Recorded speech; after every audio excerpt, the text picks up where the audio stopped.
Hey guys, tonight we begin with something a little heavier. A floating city on a lake. A world where blood is currency, the sun must be fed, and obedience isn't a choice. Forget what you think you know about the Aztecs. Feathers, gold, pyramids, and stone calendars. The truth is, you probably wouldn't last a single day. But don't worry, you won't actually have to live through it. Not really. And if you feel this video deserves it, give it a like. It helps me know that you're here, quietly listening alongside me. And if you haven't subscribed yet, maybe this is the right moment. It's just a single click, but it helps me so much to keep creating these soft journeys into harder histories. Feel free to leave a comment too.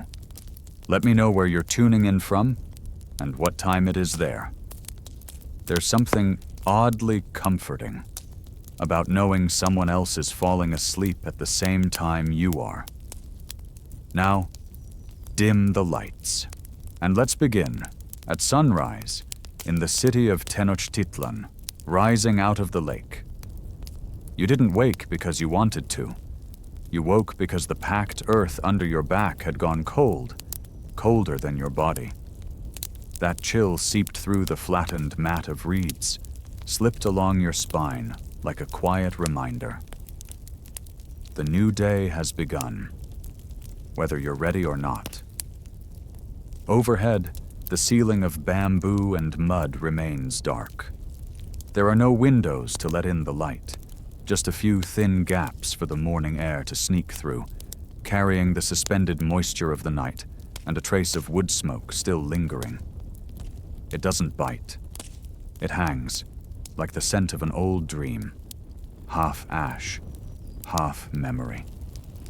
You lie there for a while, not closing your eyes again, not sitting up either. Your back aches, not from injury, not from sickness, but because it always does. Every morning.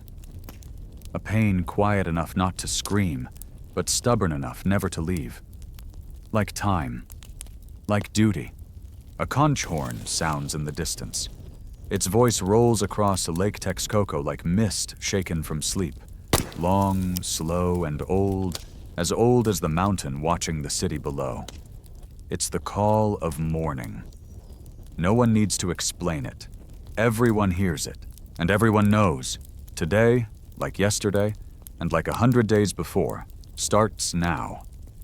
You roll to your side carefully, trying not to wake your little brother still curled up beside you.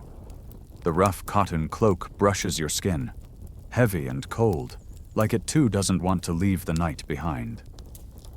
Across the one-room house, your mother is already awake, sitting silently in front of the grinding stone.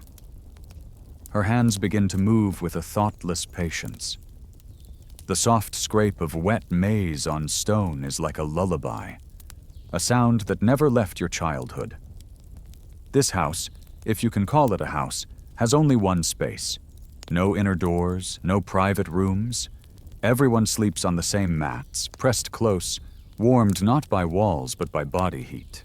Walls of packed earth, a roof of reeds, and everything soaked with the weight of time. Clay jars neatly stacked in the corner. A few bowls, a small earthen stove along the wall. No table, no chairs. But none are needed. You step outside, pushing through the rough cloth draped across the doorway. The air clings to your skin, damp and faintly sticky. The earth beneath your feet is still wet from the night's dew. The sky is not yet light, just a wash of faint purple, like spilled ink on paper. In the distance, the shadow of the Templo Mayor, the Great Pyramid, stretches long across the city, like a god's finger pointing downward. You don't look straight at it. No one really wants to in the morning. Everyone knows what happens up there. Everyone's heard the drums, the shouting, and other sounds, but no one speaks of them. Not yet. Not before the stomach is full, and the maize is cooked. A narrow canoe glides silently through the nearby canal. The rower says nothing. His paddle slips gently into the water, sending out soft circles that vanish without urgency. The sound doesn't startle you. It's part of the morning, like breath. You head back inside. Your little brother is sitting up now, still drowsy. Your mother places a hot maize cake on the ground in front of you.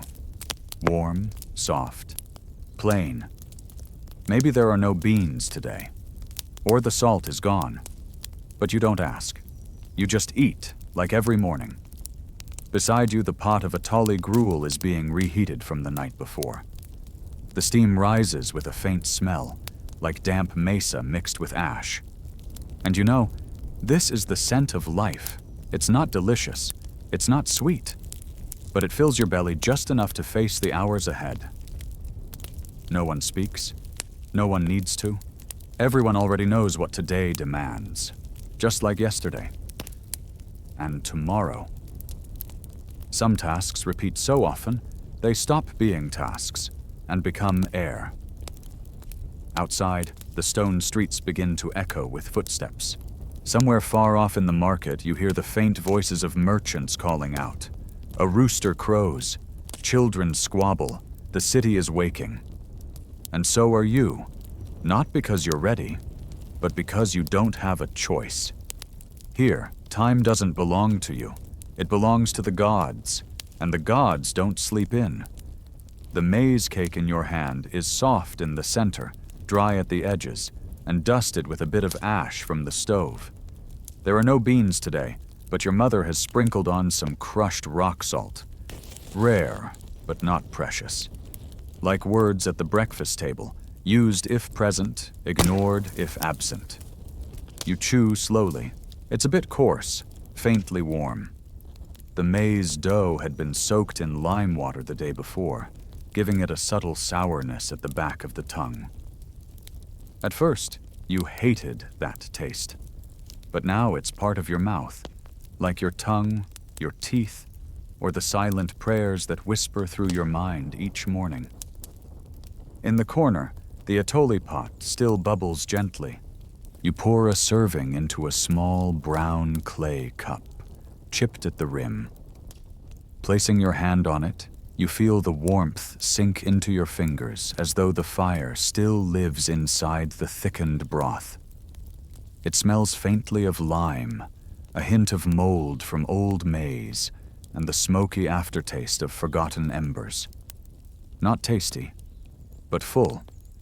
When you finish, you wipe your hands on a piece of coarse linen draped over the wall, a scrap that was once your father's shirt.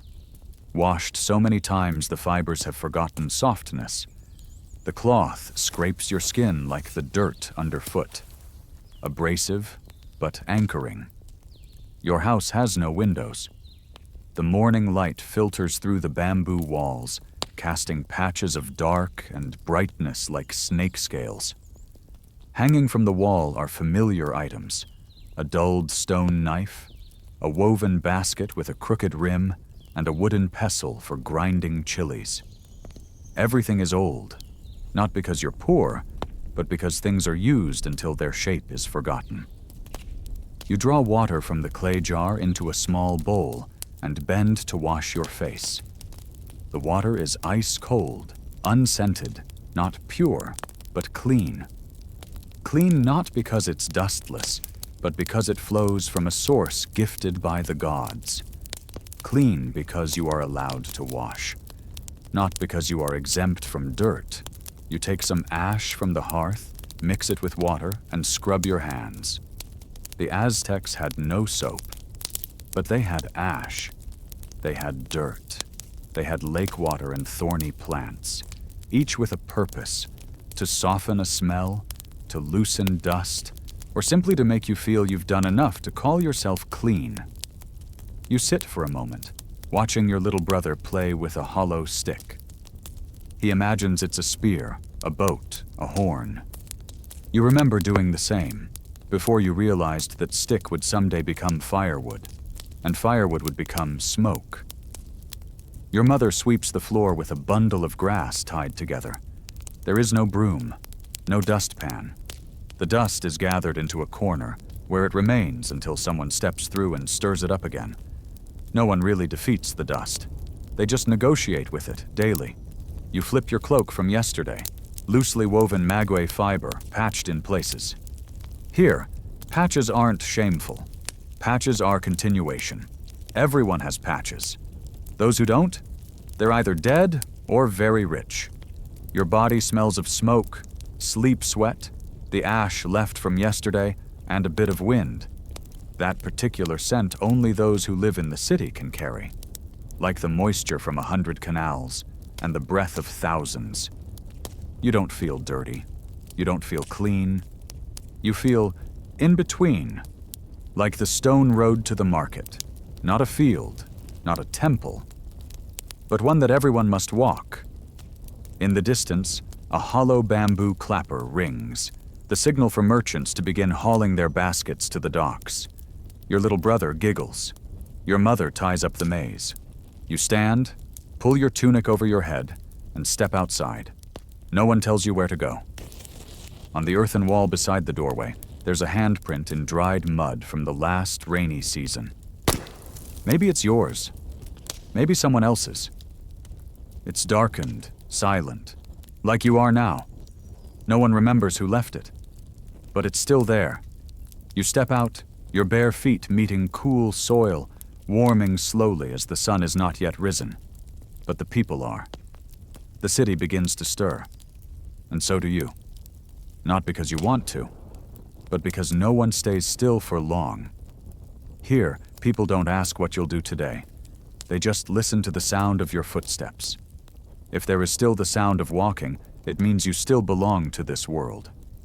You turn onto the narrow path that leads to the clearing by the canal. There, behind a line of low banana trees and brittle maize stalks, stands a round hut roofed with leaves, almost hidden in smoke and moss. Temazcal, no one told you to bathe this morning, but you know you need to. Not because you're dirtier than usual, but because your body has started to feel heavy. Temazcal isn't large, just enough for 3 people to sit with knees tucked, backs to the wall. Inside, it's completely dark, save for the flicker of flame in the kiln's corner. The dirt floor is slightly damp, but not wet. The air smells of smoke and steam, of ash, scorched brick, and something more familiar, the scent of human skin in the heat, the scent of you. You sit, your back pressing against the cool earthen wall. Across from you, an older man has already lit the fire. He says nothing. He tosses a handful of black stones into the flames. The fire snaps and crackles like the tapping of animal claws on stone. Then, he pours water over the glowing rocks. A sharp hiss. Steam rises instantly, thick as fog, rushing into your face, slipping through your hair, soaking into your tunic. You close your eyes, not from fatigue, but because there's nothing left to see. The air inside the temazcal becomes almost liquid, dense, hot, heavy. You inhale slowly, earth, burnt soapberry, mountain rock roused from slumber. Each breath is a letting go. Each bead of sweat is the gods drawing out what doesn't belong. This is not just bathing. This is ritual. No one says what kind of ritual, but everyone believes. Everyone knows if you don't bathe, don't steam, don't heat yourself until your bones go soft, then you cannot return to the city and be seen as clean. You wipe your face. It's unclear whether it's sweat or water. Everything is damp. Your body turns slick, not from soap, but like wet earth, like rock worn smooth by time. Each layer of dust, each gust of wind, each tired thought in your chest begins to melt away. You think of the warriors returning from the sacrifice. Before stepping inside their homes, they too must enter the temazcal. To shed the blood, the scent of death, the fear, not with words of repentance, but with heat.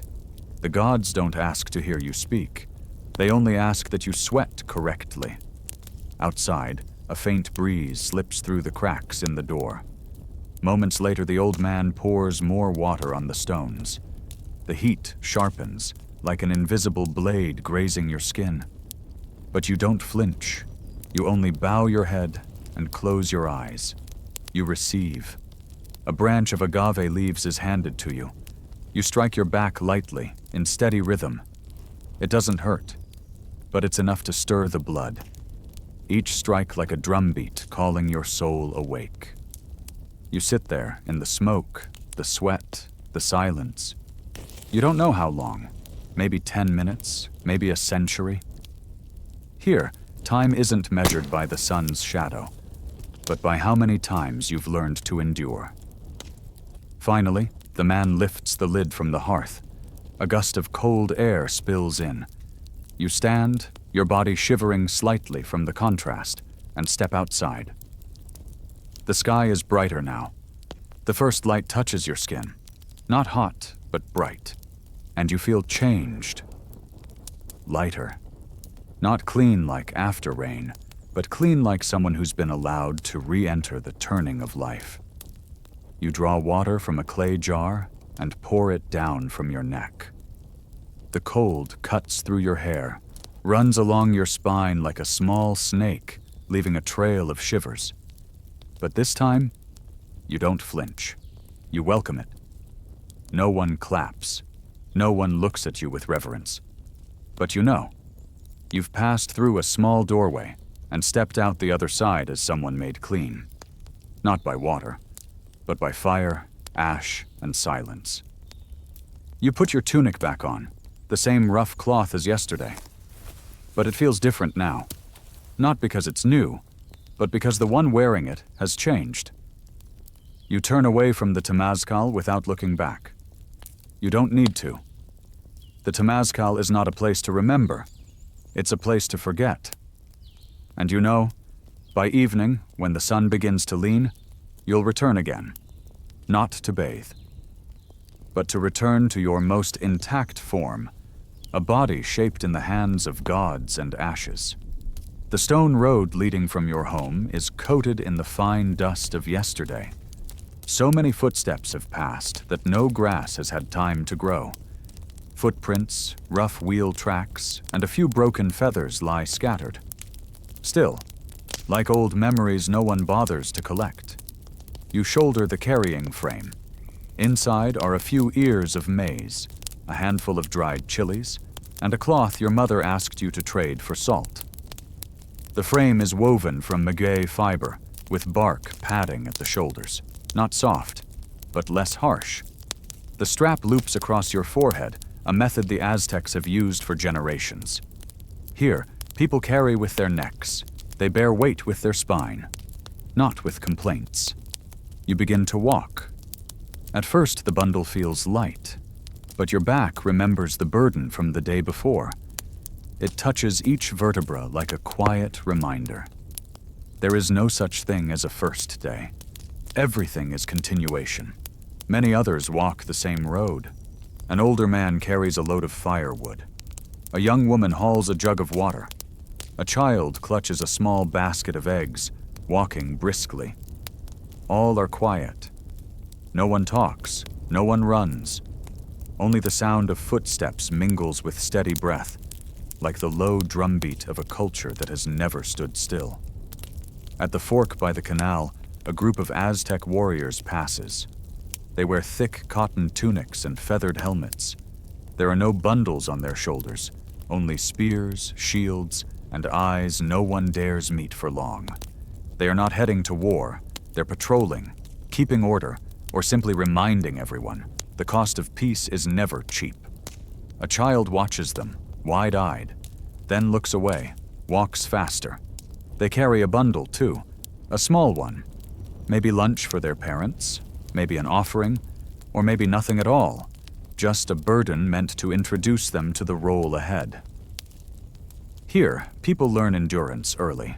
No one teaches it. They just see it in each other. Women walk in small groups. Some carry looms, cotton thread, or stone mortars. They'll sit near the canal, where there's shade, weaving tunics, grinding maize, sharing stories soft enough to reach only one another. The sound of pestle and mortar blends with flowing water, a rhythm as familiar as a heartbeat. Here, women's labor is never loud.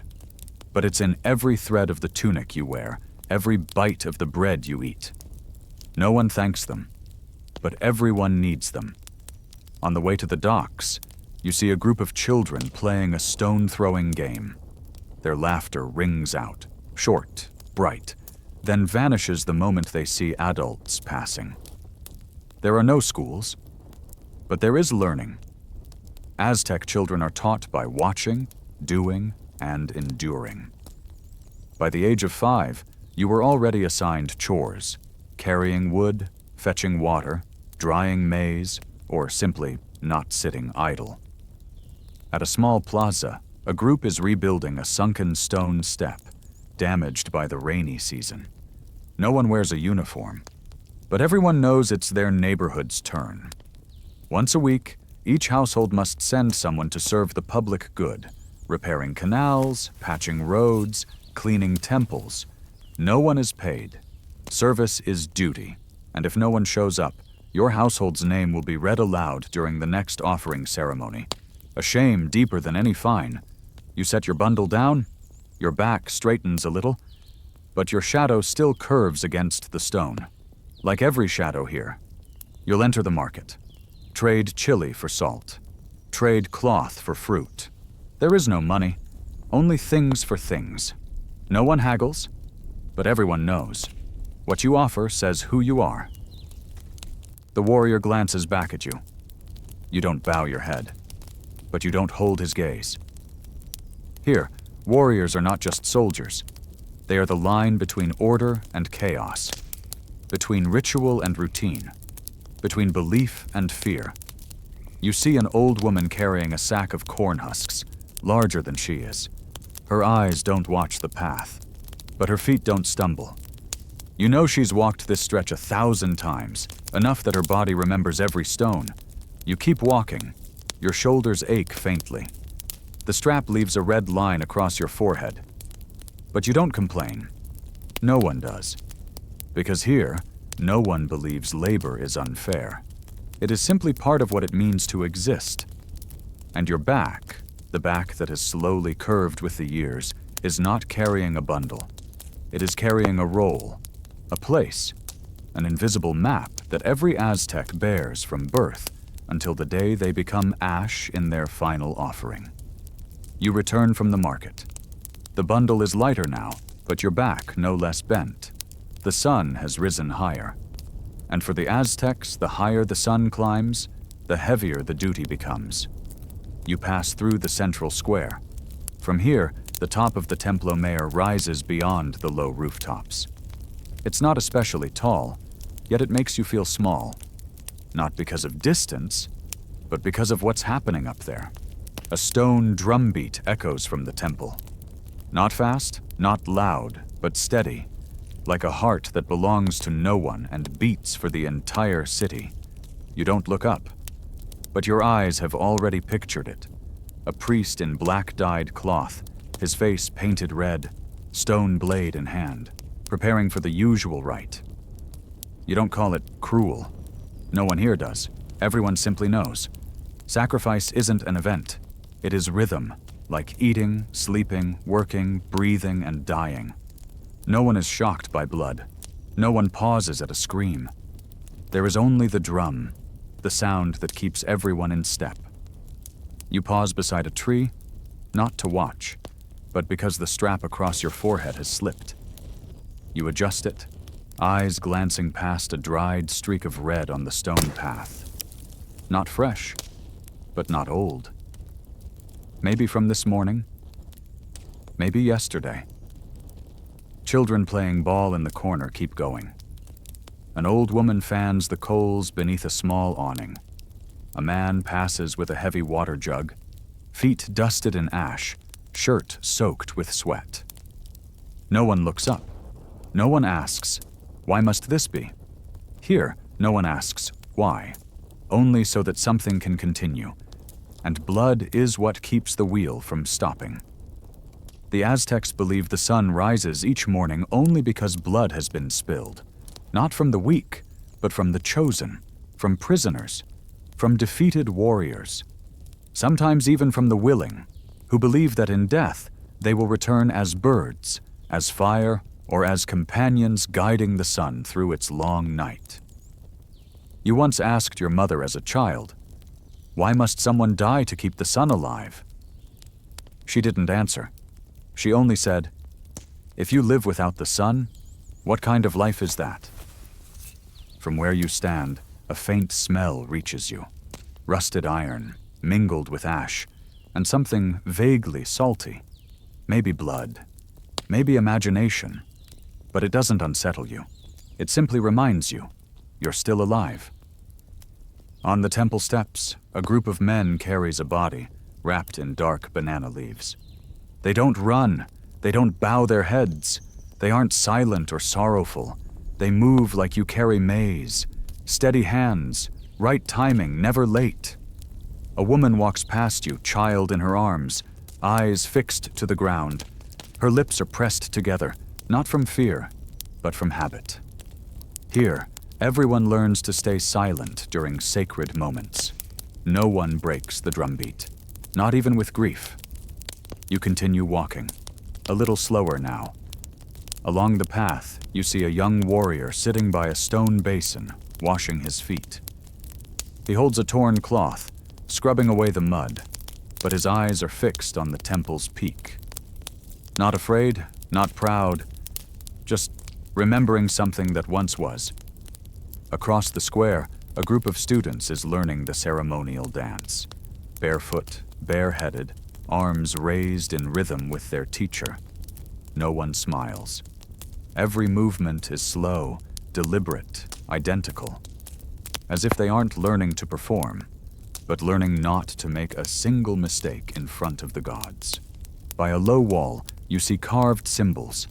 A serpent coiled around the sun. A row of skulls.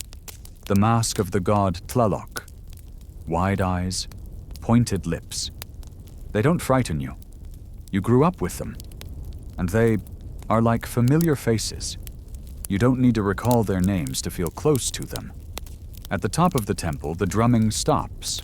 No one claps. No one looks up. There is only a thin silence, spread across the heart of a city that never stops moving. You adjust your bundle and keep walking. What rests on your back is not just the weight of goods, but your portion of something larger, a role in a universe that turns only when blood is offered. Here, no one lives for themselves. You are a thread, and the gods are the weavers. Whether you understand it or not, the fabric must continue until it covers the entire sky. Your name is Cuauhtémoc. It means descending eagle, not soaring, not spreading wings. But the moment it dives, talons bared, eyes locked on blood, asking no further questions. You were born around the year 1496, when the sun of Tenochtitlan still stood high at the peak of empire. Your father was a high-ranking noble, perhaps a minor king of Tlacopan, or a famed warrior who had carved his name into the southern campaigns. Your mother came from a noble line, rooted in Tenochtitlan. Your blood, then, flowed from two branches of an ancient tree, long accustomed to the shadow of rule. From early on, Cuauhtémoc was not raised on lullabies. You were raised on lessons, lessons that were not sweet, not meant for sleep, but for waking, for standing, for enduring. You studied at the Calmecac, the school for Aztec nobility. There, children did not learn to become human. They were already human. They learned to become symbols. Each lesson was an etching in stone. How to endure hunger, withstand cold, stand for hours, stay awake, not complain, not tire. Your teachers never struck you. They didn't need to. They simply looked, long enough that you felt yourself grow smaller under their gaze. You learned the philosophies of religion, the rules of ritual, how high to hold your head when passing your elders, and how to walk through sacrifice without letting your eyes fall. You trained in combat, too, with wooden staffs, hide shields, and your own exhaustion. Once, during a drill, a blow struck your ribs and dropped you. No one helped you up. No one laughed. And you stood, not because of pain, but because you knew. If you didn't rise, you'd be forgotten by a civilization that does not accept those who remain on the ground. Tenochtitlan then was like a taut mirror. Wealthy, gleaming, flawless. But anyone who's stared into a mirror long enough knows, behind the reflection is always a hollow. The city was divided. Nobles, commoners, farmers, artisans, warriors, each person born into their place. Movement was possible, but rare and painful. Order was kept through ritual. Each rainy season had its own rite. Each maize harvest, its own ceremony. Every victory, every death, every child born, each had a ritual. No one lived an ordinary life. Each day was a performance before the gods. Cuauhtémoc grew up within that rhythm. You had no friends, only rivals. No joy, only goals. You learned to observe the bent backs of elders clearing canals, women balancing water across stone bridges, patrolling soldiers, priests tending incense. You memorized it all, not out of curiosity, but because you knew that one day, everything you saw would fall under your gaze when you were the one giving orders. The emperor then was Moctezuma II, your uncle. A tall, striking man, well-read, devout, a believer in destiny. He ruled with both fear and reverence. No one spoke ill of him. No one dared meet his eyes. Yet everyone learned from him how to hold power's shadow steady, even as that shadow began to crack. That was when the Spanish began to appear, names still unfamiliar: Cortés, Malinche, ships like wooden beasts, men in iron, bearded, carrying fire that sounded like thunder. Cuauhtémoc was still young, but old enough to notice that something in your world had tilted. Not much, but enough to make every sacrifice echo differently. Enough to make every temple drumbeat feel farther away. Aztec politics at the time was a vast web. 3 great city-states ruled: Tenochtitlan, Texcoco, Tlacopan, a union called the Triple Alliance. But all eyes turned to Tenochtitlan, the true center. Beneath each king was a council: nobles, priests, warriors, merchants. Each held influence. None held total power. All were bound together by custom, by ceremony, and by a shared fear. That history would collapse if even one of them missed a step. Cuauhtémoc was born to continue that order, not to change it. But history never asks whether you want to change. It simply arrives. One day, you would no longer be the boy standing inside the lesson. You would be the one rewriting it. Not with ink, but with blood, with smoke, with the ashes of an empire breaking apart from the very place it once blazed brightest. From the top of the temple, Tenochtitlan still shimmered under the highland sun, a dream laid in stone. But dreams are always fragile, and the one who came to shatter it did not arrive in the dark. He came in broad daylight, on horseback, with a long beard and a hand clutching the cross. His name was Hernán Cortés. The first Spaniards stepped onto Aztec land around 1519. They brought iron, fire, gunpowder, and promises of Christ. But what they truly carried was rupture. Montezuma II, Cuauhtémoc's uncle, was not the fool Western legends made him out to be. He did not kneel in fear. He did not mistake Cortés for Quetzalcoatl. He saw the danger. But he also understood politics. Montezuma chose to receive them, not out of weakness, but to keep hold of initiative.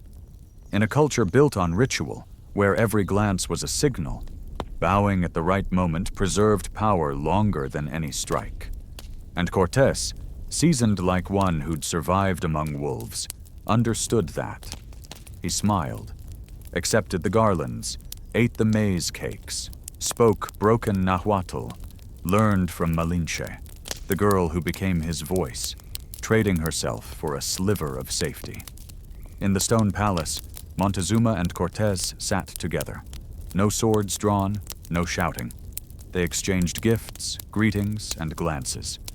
But beneath their smiles stretched a silence drawn tight as a bowstring. Cuauhtémoc, then around 23, was not in the room. But he knew. He saw. And he did not believe. To Cuauhtémoc, the presence of the Spanish was not just a threat to territory. It was a crack in the sacred foundation he'd spent his life being taught to protect. He had seen Aztec soldiers return from the east, faces pale from rumor. They can shoot thunder from their hands. Their horses run like wind and never tire. Their gods don't need blood. And disease walks behind them. He did not believe in magic, but he believed in history, and he could feel history trembling. Not long after, the Spanish took Montezuma hostage, in his own palace. In the heart of the city that once bowed before him, the empire's greatest king became a caged bird, not by chains, but by the collapse of trust. The Aztec Empire began to fracture, not by blade, but by doubt. Some nobles withdrew, some sought peace, some began to think of resistance, and among those who remained silent, Cuauhtémoc did not. He said little, but his eyes, people whispered, were like fire, hard, dark, unmoving. They said that when Cuauhtémoc looked up at the temple's peak, where Montezuma once stood, he swore that if the day came when he stood there, no blood would be spilled in vain. Farther south, sickness began to spread. No one knew why. Children burned with fever, lips turning blue, then fell quiet. Women collapsed while drying maize. Warriors coughed blood during training. The Aztecs called it the breath of shadow. It was the first wave of smallpox, a silent weapon the Spanish didn't need to carry. It walked ahead of them. Montezuma died in captivity. To this day, no one is certain how. Some say he was killed by the Spanish soldiers. Others say his own people stoned him, believing he had betrayed them. Whatever the truth, he died like a drum struck out of rhythm, heavy, abrupt, leaving no echo. The void he left behind was like a black pool in the city square. Everyone who looked into it saw a different path. And while many hesitated, Cuauhtémoc stepped forward. Not with speeches, but with action. He began gathering loyal soldiers, reinforcing the temples, calling for great sacrifices to rekindle faith, and swore he would not let the city fall without resistance. Tenochtitlan had not collapsed yet, but the sound of cracking had begun beneath their feet, and in Cuauhtémoc's eyes, the sun no longer rose in glory. It was just a red disk, sinking slowly behind golden towers now encircled by foreign iron. Cuauhtémoc's throne was not built of gold. It was built of ash. There was no ritual music when he was named Tlatoani, the highest voice in the land. No great crowd filling the square shouting his name, as they had for Montezuma. Only a small group, old, wounded, thin, bowing in silence before a young man just barely old enough to stand without trembling. In 1520, Cuauhtémoc ascended not over a united empire, but a fractured map where former allies had turned, temples stood empty, and every road led to a wall half burned. The Spanish had retreated from Tenochtitlan after the Battle of La Noche Triste, the sad night, when the Aztecs struck back and drove them from the city. But they didn't leave for good. Cortés fell back to Tlaxcala, gathered more troops, rearmed, and prepared a siege, not with swords, but with hunger, disease, and despair. Cuauhtémoc understood. He was no longer a student of the Calmecac. He was now the guardian of a city quietly burning from within.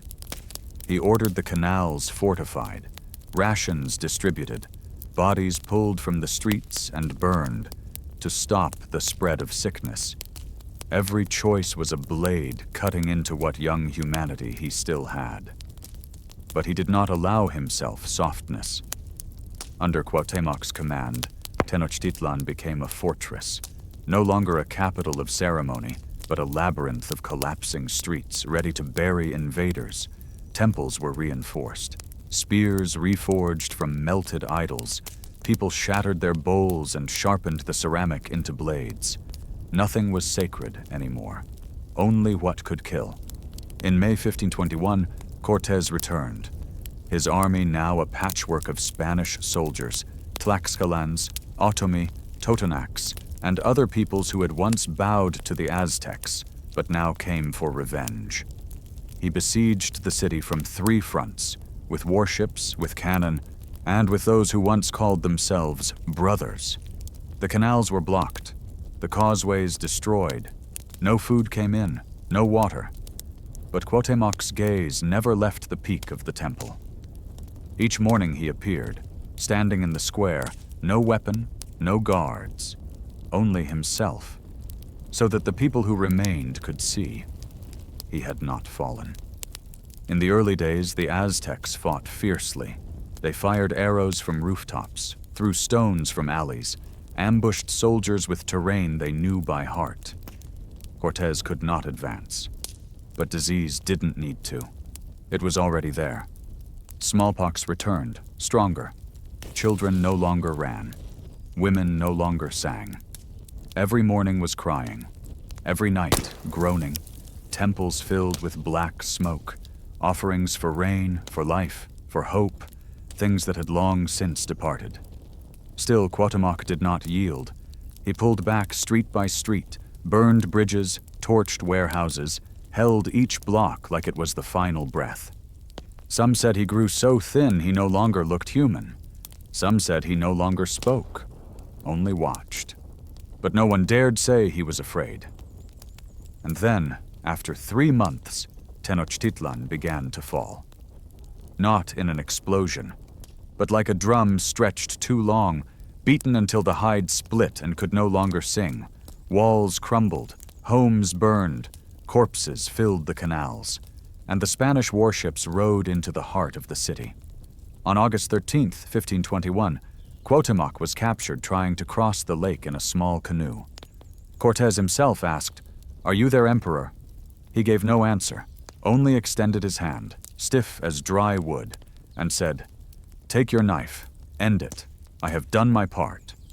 Cortés did not kill him, not out of mercy, but because he knew, if he kept Cuauhtémoc alive, he held the last piece of an empire that once made a continent bow. Cuauhtémoc wasn't bound with rope. He was bound by collapse. Cuauhtémoc was captured, but he did not kneel. He did not cry out. He did not beg. He did not place blame. He simply remained silent, like a stone resting still among embers still smoldering. When Cortés asked, "Do you have anything to say?" he only replied, "Take your knife, end it. I've done my part." But Cortés did not kill him. He didn't need more blood. He needed a symbol. Because killing a foe might make him great, but keeping that foe close might make him godlike in the eyes of those yet to surrender. After Tenochtitlan fell, Cuauhtémoc was no longer emperor, but to those who survived, he remained the last to stand. And so he was watched, tethered by eyes, not by chains, but by expectation, by fear, by hatred that had not yet settled. Cortés dared not leave Cuauhtémoc in Tenochtitlan.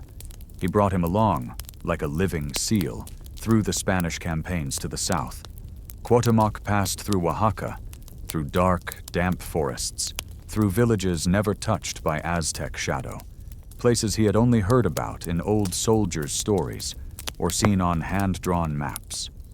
Along the way, villagers still knelt in secret when they saw his form, not because of title, but because of the silence he carried, a silence heavy as stone, untouched by wind. Cortés didn't believe Cuauhtémoc was quiet out of submission. He was afraid, and fear made him want to break what could not be moved. One day, rumors of rebellion began to spread. A group of natives, they said, were planning resistance.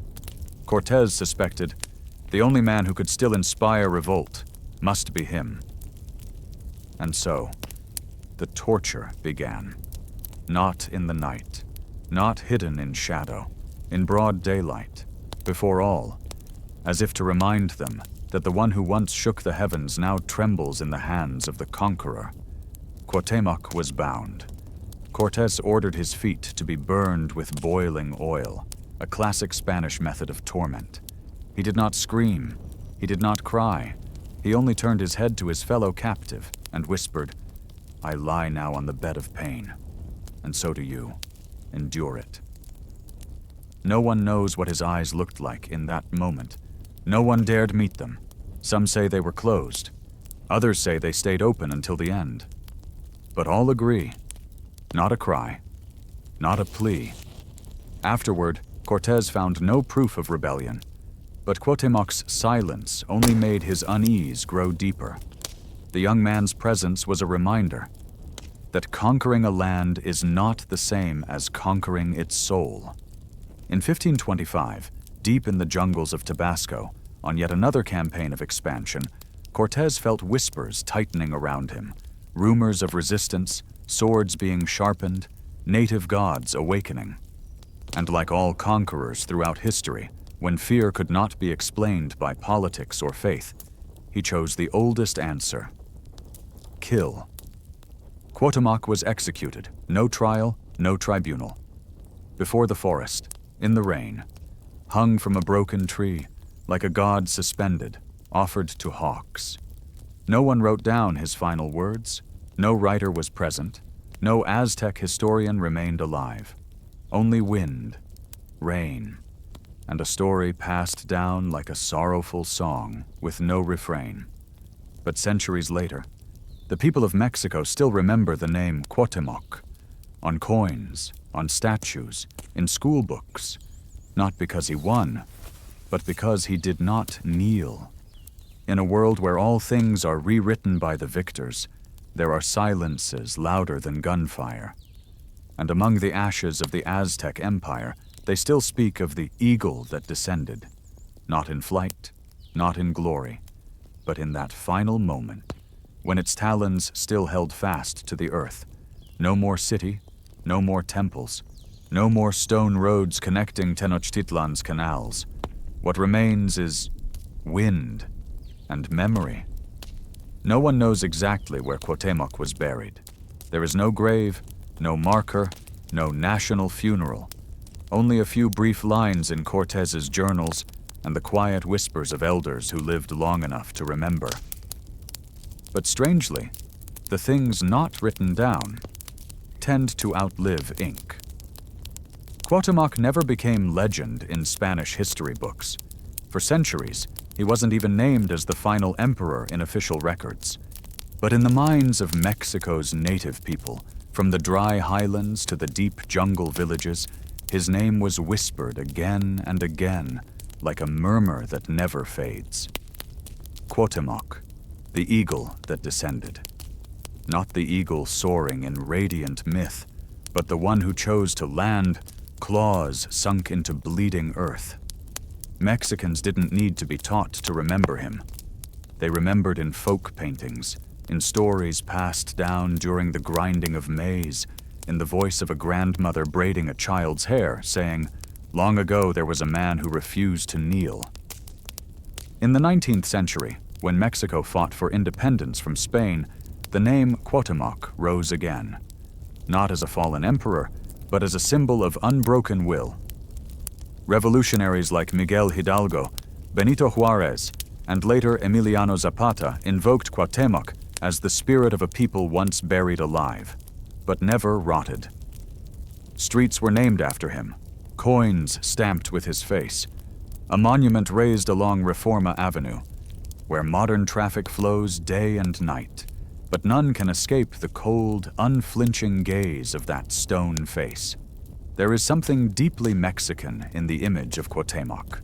Not victory, not crowns, not triumph, just a young man, thin, scarred, but standing. In films, in stories, in songs, Cuauhtémoc is never painted with divine light. He is drawn in shadow, amid ash, one hand gripping a broken spear, the other cradling a crying child, his eyes neither weeping nor cold. The Mexican government later declared Cuauhtémoc a national hero. They gave his name to warships, buildings, scholarships. But the people, they didn't wait for declarations.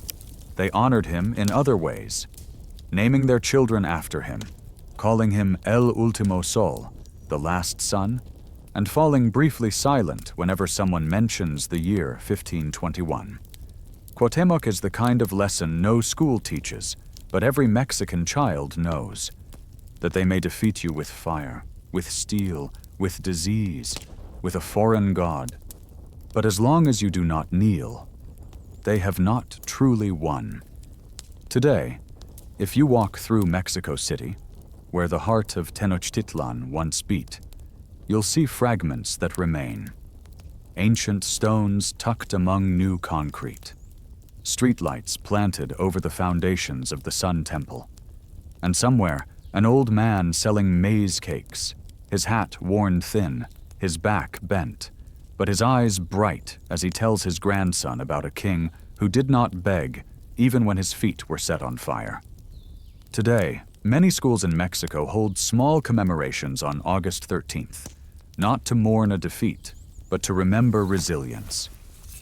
Children draw Cuauhtémoc, write poems, and tell his story like a quiet ritual woven into the nation's heart. Some still come to the foot of Cuauhtémoc's statue on Reforma to lay simple offerings, not expensive flowers, but white daisies, dried maize, or cactus leaves, just as their ancestors once laid at the feet of gods. And in this way, through car horns, street lights, and modern crowds, the name Cuauhtémoc still echoes softly, as a quiet reminder that not all strength comes from weapons. Some strength comes from standing still, from keeping silent, and never bowing. You're standing in the center of modern-day Mexico City. The honk of cars, traffic lights blinking, crowds hurrying past. And then, you step down a few small stone steps into a quieter space. Just a few meters, and you're standing before what remains of a world that vanished. A massive, dark, weathered stone. Not alone, but not untouched. It's the surviving base of the Templo Mayor, the great temple of Tenochtitlan. Templo Mayor was never just a place of worship. It was the Aztec universe, made tangible. The physical and spiritual heart of the Mexica Empire. The point where heaven, earth, and the underworld met. In this place, everything carried a double meaning. Every step, every god, every doorway was more than structure. It was symbol. The Aztecs believed their world had already been destroyed, not once, but 4 times, and that they were living in the 5th sun, the final age before everything would fall again. And to keep that sun alive, they had to feed it blood. Templo Mayor was where that ritual lived, the heartbeat of the world. The temple was built along an east-west axis, aligned to the rising sun. On the spring equinox, the sun would rise precisely between the temple's twin towers, where 2 of the Aztecs' most powerful gods were honored, Huitzilopochtli, god of war and the sun, and Tlaloc, god of rain and agriculture. One of fire, one of water, one of death, one of life.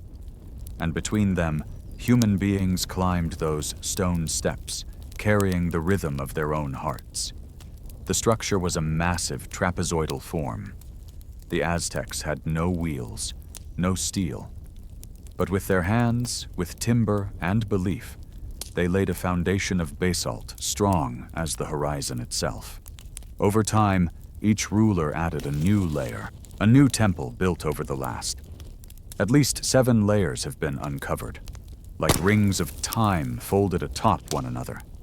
When the Spanish arrived, they destroyed it, tore down the stones to build churches, leveled the ground to raise a plaza, and for over 400 years, Templo Mayor slept.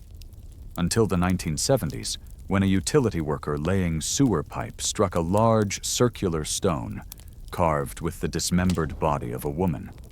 It was Coyolxauhqui, the moon goddess slain by Huitzilopochtli. That discovery forced the Mexican government to halt construction and begin excavating. Beneath the modern city, they found layer after layer of temple, stone staircases, sacrificial rooms stained with soot, ashes, and bone. They uncovered carved serpent heads, stone skulls once used in ceremonies, and thousands of offerings, knives, masks, and burial discs placed with the sacrificed. Strangely, though it had been destroyed, the temple's soul remained, still in place, still aligned, still breathing in its own quiet way. Today, the Templo Mayor Museum rises beside the ruins.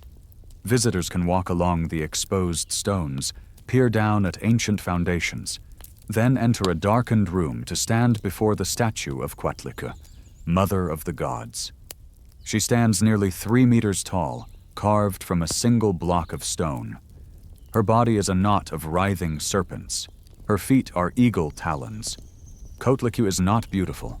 She is not gentle. She is the beauty of terror, of life and death intertwined. To the Aztecs, gods were not separate from the world.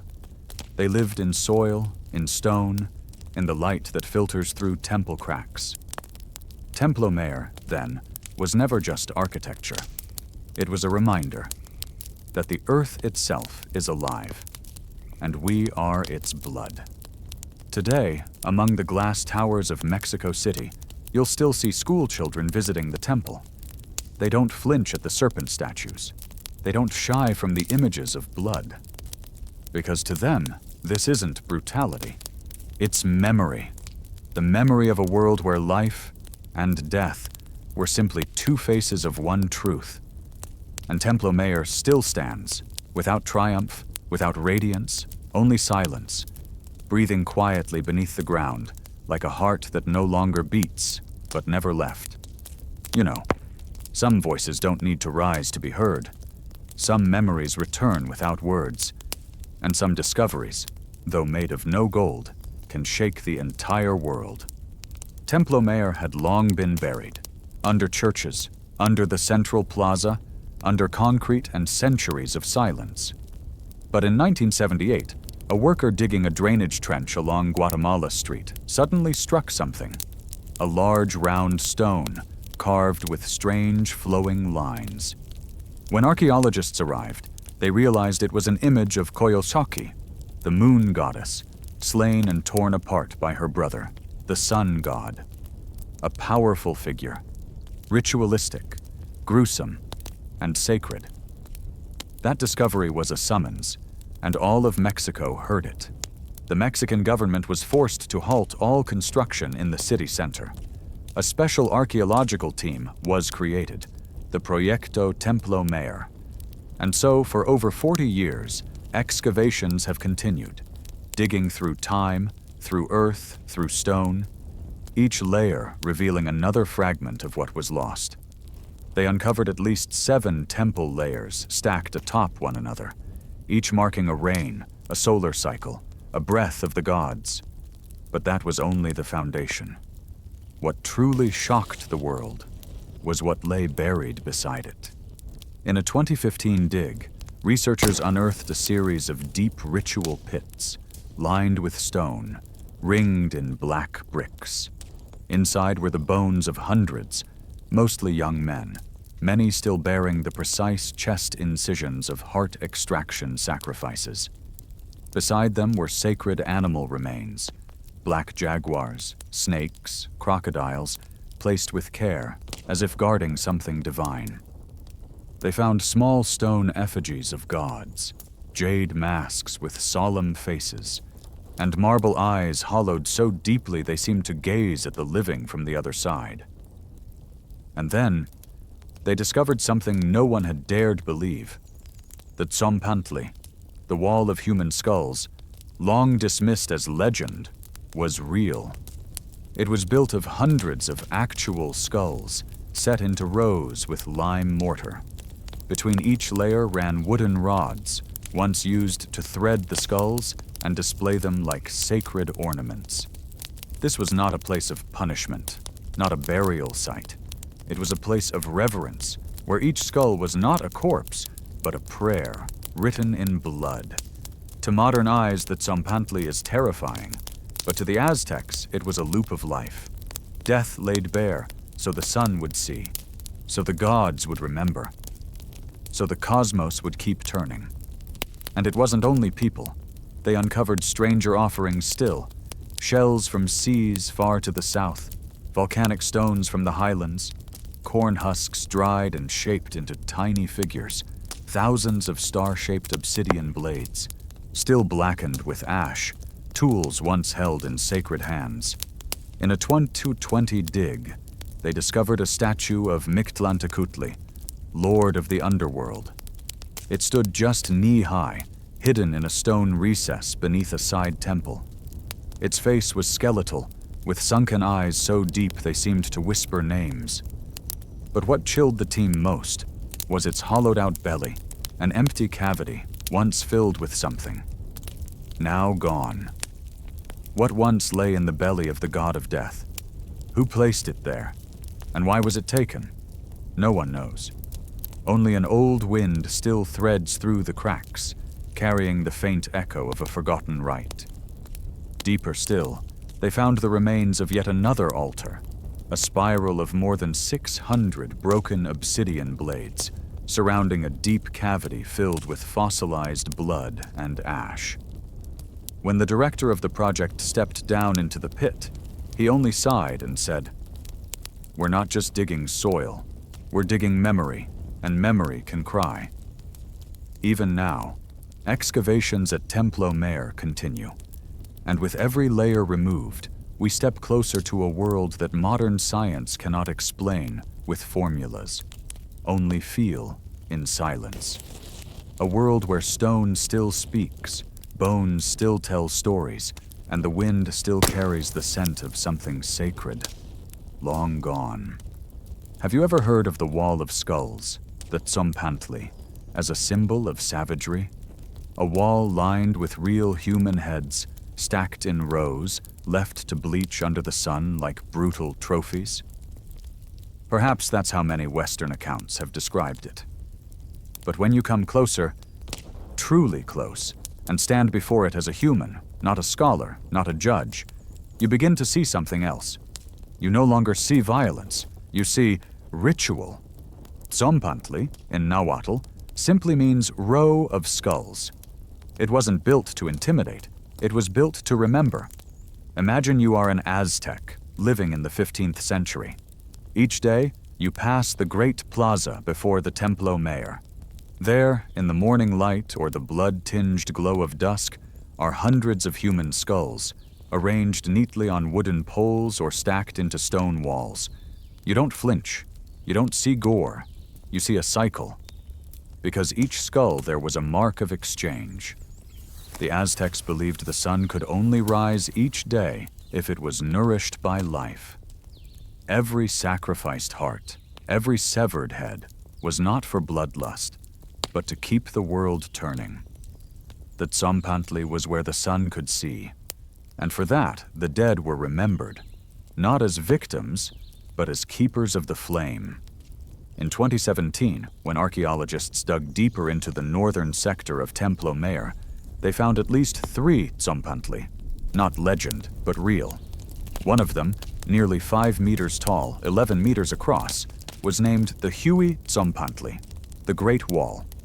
On it, scientists documented over 650 human skulls, most belonging to young, healthy men. But what stunned them was that there were also skulls of women and children. It challenged the old belief that only warriors were sacrificed. Could it be that in certain sacred rites, entire families volunteered to give themselves? Could it be that death wasn't seen as an end, but as another kind of rebirth?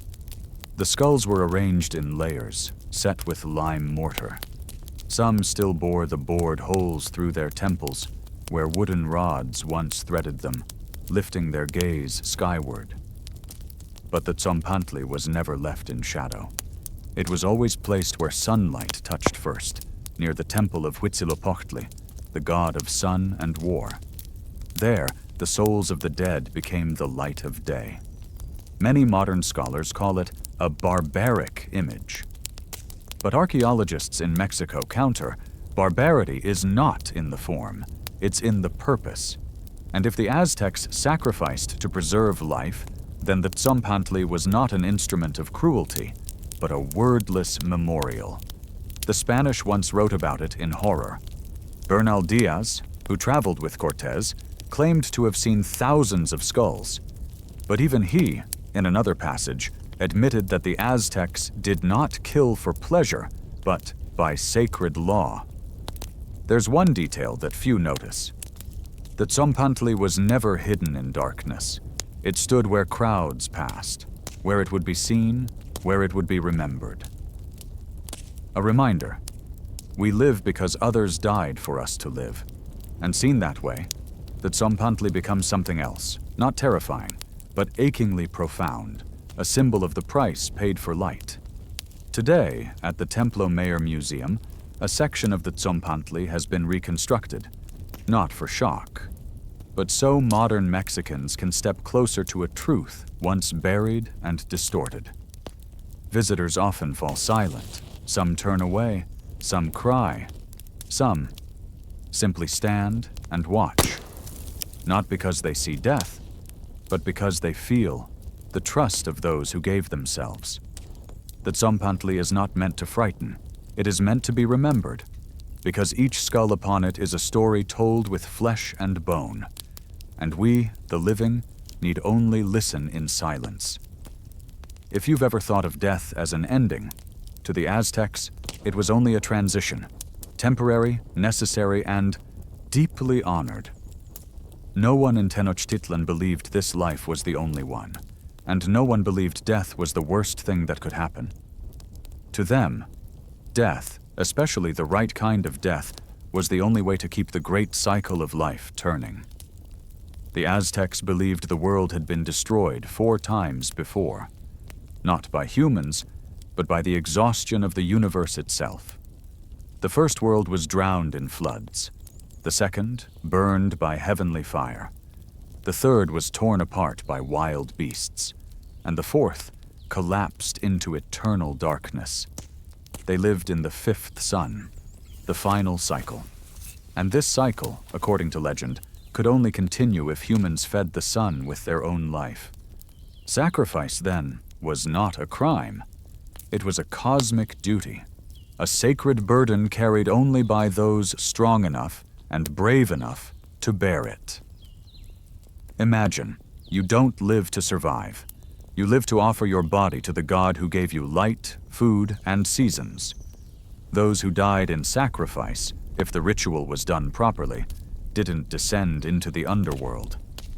They were reborn in another form. A warrior who fell in battle would become a hummingbird beside Huitzilopochtli. A woman who died in childbirth would become the setting sun, drawing the day toward dusk. And those who died from illness or old age, they entered Mictlan, a vast, dark underworld of 9 levels, where the soul must pass through trials to reach its final rest. There was no punishment, only challenge, because to the Aztecs, death was a journey, not a sentence. This philosophy ran deep in every part of Aztec life, in their temples, their festivals, even in how they saw plants, weather, and harvests. Everything moved in cycles. Everything had its time to rise and time to fall. And death, when accepted, was an essential part of balance. In major rituals, the sacrificed were not treated as victims. They were cared for, dressed in finery, honored as the living image of a god. Before the offering, they were rewarded, paraded through the streets to music and applause. And when the obsidian blade touched the chest, their soul, so it was believed, soared straight into the sky. Many Europeans described these ceremonies with horror, but to the Aztecs, there was nothing fearful in offering, because beauty, they believed, was not in form, but in purpose. If you ask, why use blood? The answer is, because blood is the only thing that leaves the body while still carrying life. The blood that flowed down temple steps was the thread between mortals and gods, a message without words. We have not forgotten you. Please, do not forget us. Many Aztec festivals centered around death, but always paired with life. The feast of Totec, the flayed god, was when people wore the skin of those sacrificed to symbolize old layers shedding for new crops to grow. The festival Tlacaxipehualistli came in spring, not to mourn, but to celebrate rebirth. Even the Mesoamerican ball game, where players aimed to pass a ball through a stone ring, carried themes of life and death. Some scholars believe that the winners may have been chosen to be sacrificed as the highest honor. If you think with modern logic, this may all seem impossible to understand. But if you stand within that world, a world where people felt small beneath massive cosmic forces, you begin to see one truth. Life only has meaning when we are willing to give it. And death only becomes meaningless when we no longer believe in the cycle that follows it. Today, in many indigenous communities across Mexico, the tradition of Dia de los Muertos, the Day of the Dead, lives on. No one weeps. People build altars, bring sweet bread, mezcal, marigolds, photos of their ancestors. They tell stories, laugh, and eat dinner with those who have passed, as if death were just a long trip and someone simply hadn't come home yet. And so, the Aztecs, though long gone, have never truly disappeared. They continue to live in how the people of Mexico remember them. Life, death, and rebirth are not three separate things. They are three chapters in the same story. The story the Aztecs told with their own final breath. You're standing before a serpent carved from stone, as large as a boat, its eyes bulging wide, its mouth agape, tongue lashing outward. Its body isn't covered in scales, but in whorled patterns, swirling like water over rock. No one knows when it was placed here. No inscriptions, no markers, only presence. Throughout Templo Mayor, serpents appear like quiet shadows no one dares question. There are serpents at the steps, at the wall's edge, serpents biting their own tails, two-headed serpents, serpent dragons turning into cloud. They are not simply animals. They are symbols. But of what, exactly? No one is sure. Some scholars say it's Xiuhcoatl, the fire serpent, weapon of Huitzilopochtli, capable of burning time itself. Others say it's Quetzalcoatl, the feathered serpent, bringer of wisdom and light. And somewhere, there are those who believe they're just stone ghosts, gods no longer worshipped, only lingering beneath layers of dust. Aztec civilization, dazzling as it was, left behind few written records. The Spanish burned most documents, condemning them as heresy. What we have now are a handful of codices, painted books made from deer skin or tree bark, inked by hand with natural pigments. But even these hold too few words to explain the symbols still carved in stone. Near the temple of Tlaloc, god of rain, a strange relief was found. A faceless man, holding two hearts in his hands. A sun carved into his chest, flames behind him. And at his feet, tangled roots, winding around like chains. No one knows his name. No one knows his story. Only that he was carved from obsidian, the black stone used to craft sacrificial blades. The figure now rests in the museum. Its label reads simply, "Unidentified figure." But standing before it, many people feel a shiver, not from fear, but because they feel that something is still present. The Aztecs made no separation between myth and reality. They didn't tell stories to entertain, but to live by. And so every myth, whether Quetzalcoatl leaving and promising to return, or Huitzilopochtli born in battle, was bound to rituals practiced in life. Some of those rituals have been lost. No one remembers how to perform them. All that remains are traces. Circles etched into stone floors like star maps. Clay drums no one knows how to play the ancient rhythms upon. Nameless graves, where the dead hold tiny effigies, their eyes etched with long tears falling down stone cheeks. Was there a hidden faith? A deeper mythology, known only to the chosen few? Were there sacred tales never meant for common ears, and so never passed on? In a 2019 excavation, archaeologists uncovered a small stone cavity beneath a ritual chamber. Inside was a golden serpent head, wrapped in silk cloth, tied with cactus fiber.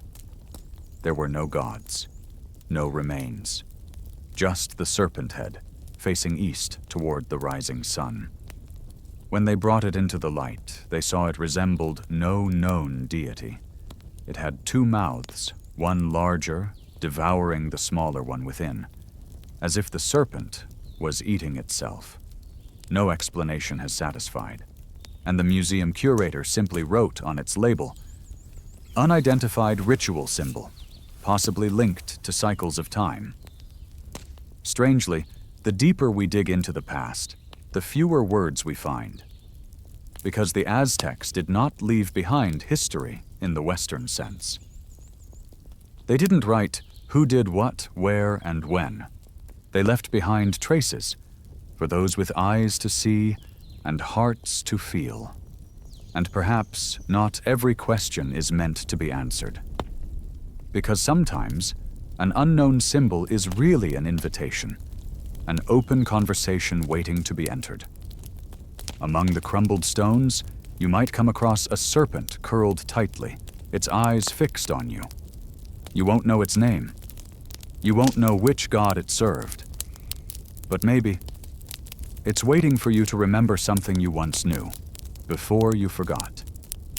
Not every ancient civilization had schools, but in 15th century Tenochtitlan, if you were a child reaching the age of 15, school was not a choice. It was a duty, just like tribute, just like sacrifice, just like war. The Aztecs had two main types of schools, and placement wasn't based on ability, but on class. If you were the child of nobles, priests, generals, or royalty, you were sent to Kalmakak, a temple school where gods and law became one. There, students learned religious rituals, astronomy, mathematics, and most importantly, the art of speech, how to speak in a way that made others bow. But if you were the child of farmers, artisans, or ordinary merchants, you went to Telpochkali, the house of the young. There, you studied labor, warfare, transport, ceremonial dance, and above all, obedience. In both schools, one thing was the same: iron discipline. Aztec children were not pampered. Even at home, parents were not affectionate. And in school, that strictness only deepened. Didn't do your work? You were made to sit on a mat scattered with chili peppers, so the sting would soak into your skin. Lazy? You were beaten with wooden sticks, usually on the calves or back. Caught lying? You might be forced to carry stones around the courtyard until sweat and tears ran together. No encouragement, no praise.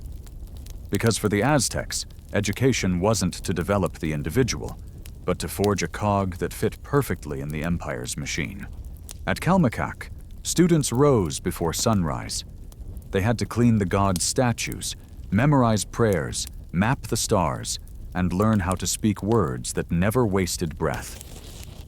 A slip of the tongue was a moral failing. A child who spoke crudely was seen as one who had wandered from divine reason. A good person was one who knew to guard the tongue as one would a blade.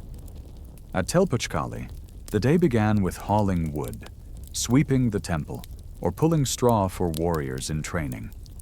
Then came stick fighting, formation dances, and shield drills, not for fun, but to prepare for standing as shields themselves. Lessons in loyalty, silence, patience, and sacrifice were taught not through words, but through repetition and action. In both schools, children learned ceremonial songs, not intricate melodies, but verses that marked sacred time. Aztecs did not sing for entertainment. They sang to place themselves rightly in the universe. A child who sang the wrong note was a child who had lost their way.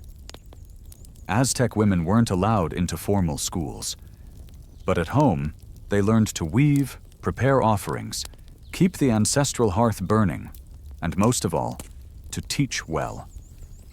A good mother was one who did not let her child become a burden to the empire. And so from an early age, Aztec children were taught, "You do not live for yourself, you live for all." The punishments, by today's standards, may seem brutal, but to the Aztecs, punishment was medicine, to keep the young from drifting from the path. In an ancient codex, a boy is shown being threatened by his mother with the hearth fire because he was lazy in his studies. The caption reads, "A good son doesn't shame his mother before the ancestors." And that may be the deepest truth Aztec education ever taught. Honor is not a feeling. Honor is order. Today, all that remains of Calmecac are crumbled foundations, but the principles once carved into the minds of its students still echo through the way modern Mexicans value schooling, ritual, and speech. Because in an empire where death could come at any time, only discipline could keep a person from falling apart. And only education, however harsh, however cold, could turn a child into an irreplaceable part of a civilization as radiant and enigmatic as the Aztecs. In Tenochtitlan, you weren't just a person, you were a position. And that position defined how you lived, how you ate, how you dressed, how you loved, and even how you died. Aztec society wasn't a flat plane. It was a pyramid layered, stepped, rising upward like the Templo Mayor itself in the heart of the capital. At the base were the Machihualtan, the commoners. Mostly farmers, craftsmen, builders, porters. They owned no land. The temple or village assigned them a plot to cultivate. Each harvest, they paid tax, not in coin, but in maize, cotton, chili, or labor. Their lives were simple, but not without dignity. A hard-working, humble Masehul who lived with honor was considered more virtuous than a decadent noble. Above them were the Pochteca, long-distance merchants. They traveled from central Mexico to the Maya borders, bringing cacao, feathers, jade, instruments, back to the empire. But they weren't just traders. They were also spies. On their journeys, they gathered intelligence, city-state numbers, customs, internal conflicts, and upon returning, they reported to the Tlatoani, the emperor. The Pochteca were thus a class both wealthy and dangerous, and cloaked in mystery. Above them still were the Pipiltin, the nobles, descendants of kings, generals, and high priests. They had land, servants, and the right to judge within their territories. They studied at Calmecac, wore jade ornaments, and draped themselves in patterned cloaks, fabrics forbidden to common hands. When a Pipiltin passed by, others bowed their heads. Not out of fear, but because order had to be upheld by gesture. But true power didn't lie in blood. It rested in the hands of the Cuaupili, warriors granted title. The Aztecs had a special rule. If you were a commoner who captured many prisoners in war, you could be awarded a warrior title.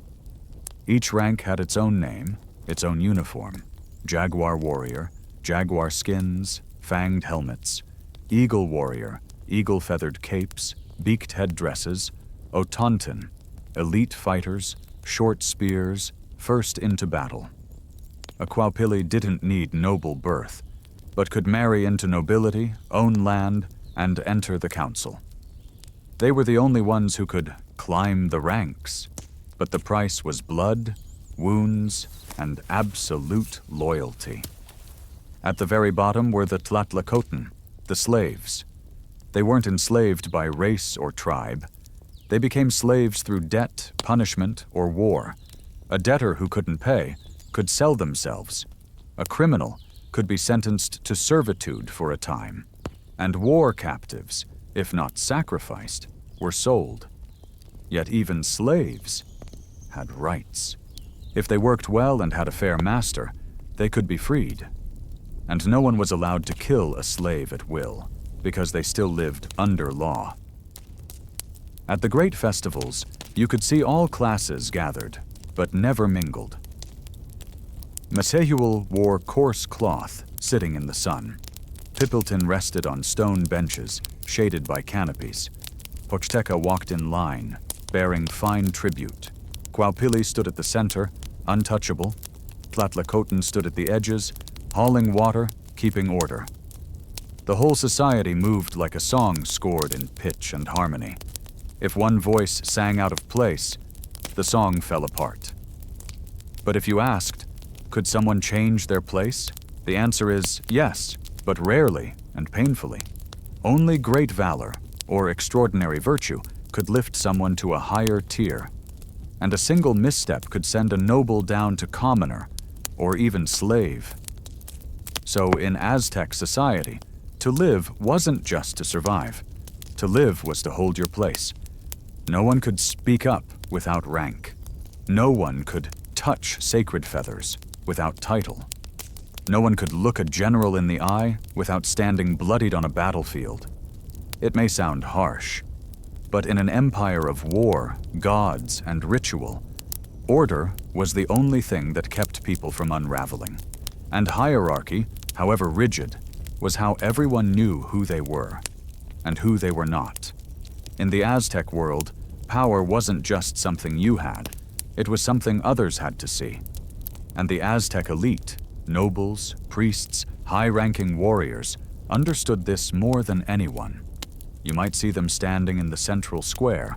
No shouting, no commands. Just their cloak alone was enough to make crowds step back. Noble attire bore no resemblance to that of commoners. Their garments were woven from fine cotton, dyed with pigments from crushed shellfish and insects, producing hues of deep red, brilliant blue, and shadowed black, sacred colors forbidden to the lowborn. The patterns stitched into their robes were symbols. A swirling circle stood for the god of time, stylized eyes signified the god of war, a bird rising toward the sun marked the right to rule. But what stopped people in their tracks was the feathers. Rare feathers, especially from the Quetzal, long and shimmering green like polished jade, were woven into cloaks, headdresses, and even handheld fans. A noble stepped into a banquet, and you knew immediately who they were. No introductions needed. These feasts, held after victories, coronations, or sacred festivals, were the elite's moment to assert their standing. They weren't just about food and drink. They were theater for power. Guests were seated according to rank, from outermost to innermost, lowest to highest. There were no chairs, just mats laid out in a precise order. To sit in the wrong spot was an offense, not just to etiquette, but to the gods. The menu, of course, differed entirely from that of common folk. Instead of maize paste and chili, nobles dined on turkey, salmon from Lake Texcoco, roasted cacao beans, and drank chocolatl. Pure chocolate blended with chili and vanilla, served in jade cups. But the most important offering wasn't on the table. It was in the words spoken. During the feast, each guest took turns speaking, not casually, but by ritual. They recounted feats of war, lineages, prophecies, all to affirm the legitimacy of their bloodline. Those who spoke with eloquence cited sacred texts, and honored tradition received the priest's blessing. Those who erred or boasted too loudly were remembered, and might lose their seat at the next feast. Ritual was the cord that bound the elite to the cosmos. Without it, power was hollow. An Aztec emperor, before taking the throne, didn't just perform sacrifice. He had to fast for 4 days, walk barefoot through 4 temples, and meditate beneath the statue of the wind god to prove he was pure. When he ascended the coronation platform, he wore no finery, only a simple white cloth. At that moment, he was a man among men. Only after offering blood could he be clothed in golden robes, given jade earrings, and crowned with an eagle-feathered headdress. And from then on, he became the center of the universe. Not because he was divine, but because he held the balance between sky and earth. The elite also presided over sacrificial rites. Not just anyone could raise the knife to the sacrificial chest. Only high priests or honored warriors were permitted to perform the ritual. They did not do it out of bloodlust. They did it to keep their promise to the gods. For if the gods were not fed with sacrifice, the sun would not rise, the rains would not fall, the maize would not grow.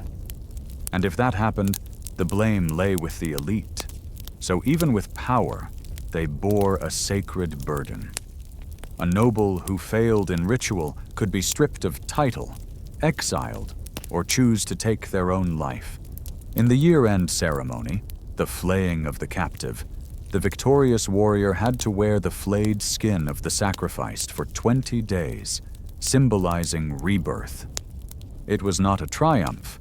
It was to become a bridge between mortals and gods. Thus, the Aztec elite didn't simply live above others.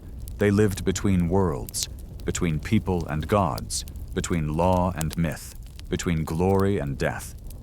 Each banquet was a performance, each garment a scripture, each ritual a thread pulling them closer to the sacred, but one that could just as easily become a noose if they faltered. So true power in the Aztec Empire was never in weapons or thrones. It was in the ability to live in a way that pleased the gods. That was the summit, and the weight of the class known as those who carried the sun forward.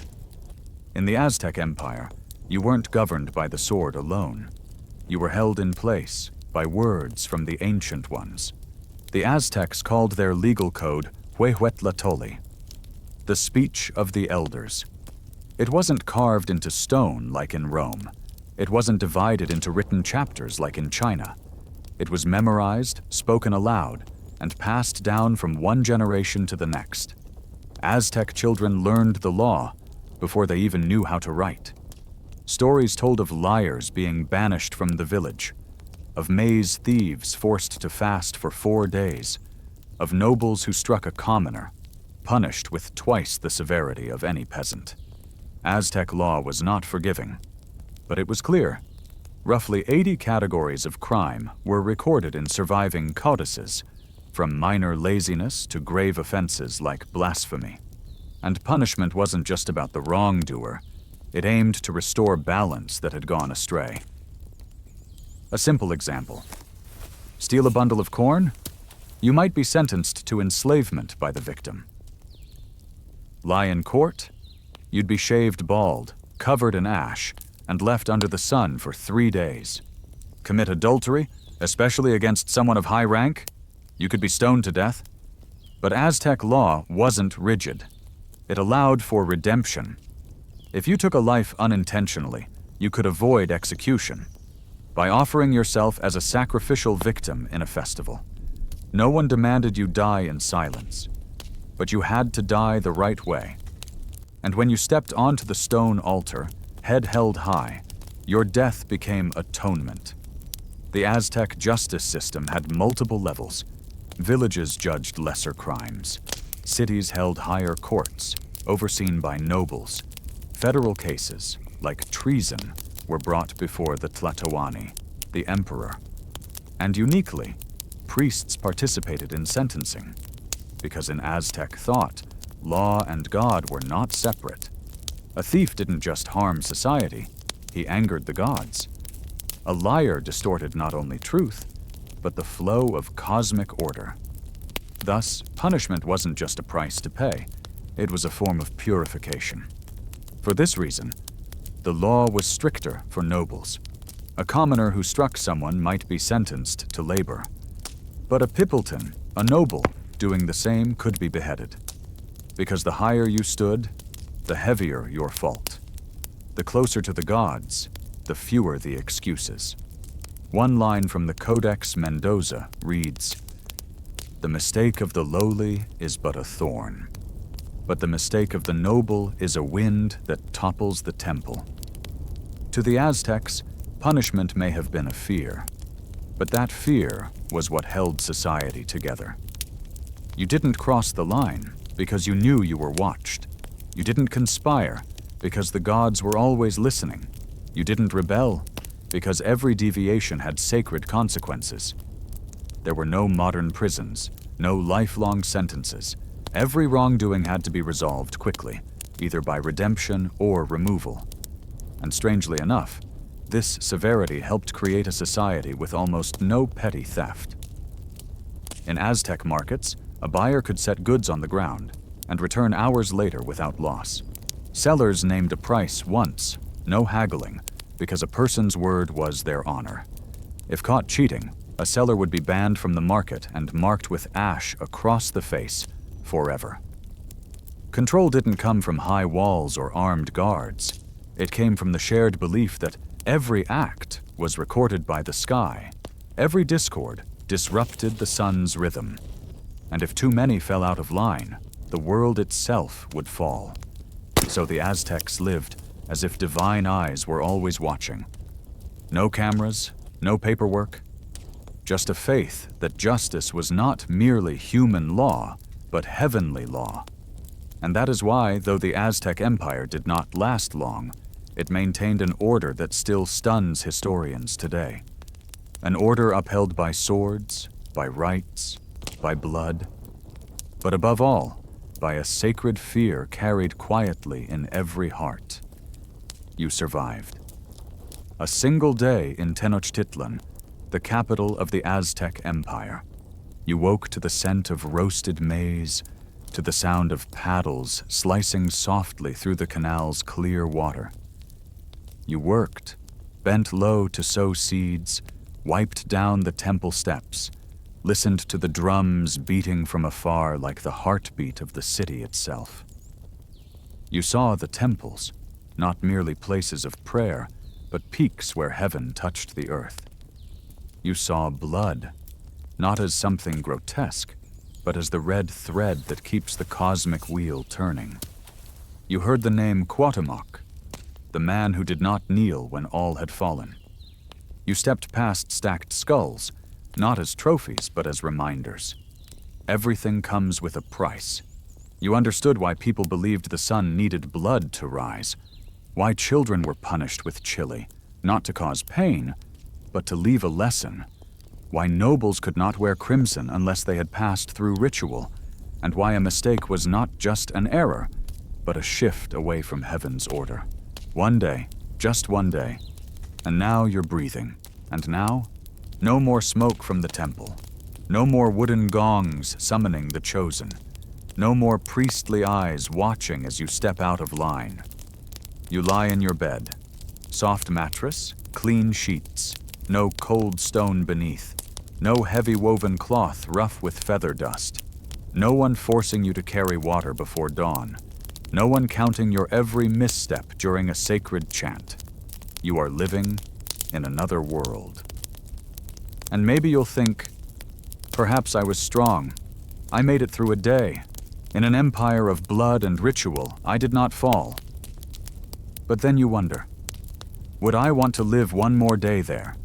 You had breakfast, cornmeal and salt, and it felt like luxury. You sat still during the sacrifice and prayed your name would not be called. You walked past the school and heard the slap of cane against the child who misspoke a word. You looked into the eyes of a warrior and realized survival is not victory, because in the Aztec world, to survive was only a delay in sacrifice, a delay in punishment, a delay in a single glance of disapproval. There, nothing was truly yours. Land belonged to the village.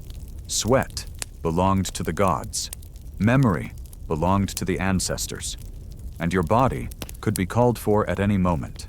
You lived one day, but that day lives in you forever. And when you close your eyes, you still see the sun not blazing, but flickering behind incense smoke. Cuauhtémoc's arm raised, not trembling but steady as stone. The wall of skulls, not threatening but whispering. Remember the order. You were not killed, but you were not free. You were not imprisoned, but you could not go where you pleased. You were not named in the sacrifice, but you lived with the fear that one day you would be. And that was enough. Returning to this world, everything feels different. A wooden spoon, a glass of clean water, a silence without drums, all of it, suddenly, profoundly precious. Because now you know, in another place, another time, people gave up so much just to live in peace for a single day. Tenochtitlan is gone. The temples torn down, the canals filled in, the skull wall buried beneath concrete. Cuauhtémoc no longer sits where he once did, but in your memory, all of it remains. Every drumbeat, every glance, every winding canal around the temple steps. You lived one day. But if someone were to ask, would you go back? You might smile softly and say, no, once was enough. I'm grateful for where I am, and grateful to have come back. Now, close your eyes. Let all those ancient images slip away. You're no longer in the temple, no longer beneath the gaze of the gods, no longer in the line that must obey. There is only breath and heartbeat, and a stillness, gentle and safe, that perhaps those long ago never truly felt. Sleep now. You've returned. You've reached the end of the journey. One day, in the heart of the Aztec Empire, and you made it out alive. But truthfully, would you really want to live through another day like that? You've seen the temples, heard the drums, breathed in the scent of burning copal, felt the weight of duty, of stone dust, and of rituals, quiet, yet unyielding. And now, you've returned. Your bed is soft, the air is clean, no more watchful eyes from stone steps, no more blood, no gods waiting for your heartbeat to stop, no one calling your name for sacrifice. History isn't always gentle, but it makes us pause. And if you're still awake, thank you for walking with me all the way here. And if you've already fallen asleep, then I'll see you in the next video. Until then, sleep deeply and dream gently.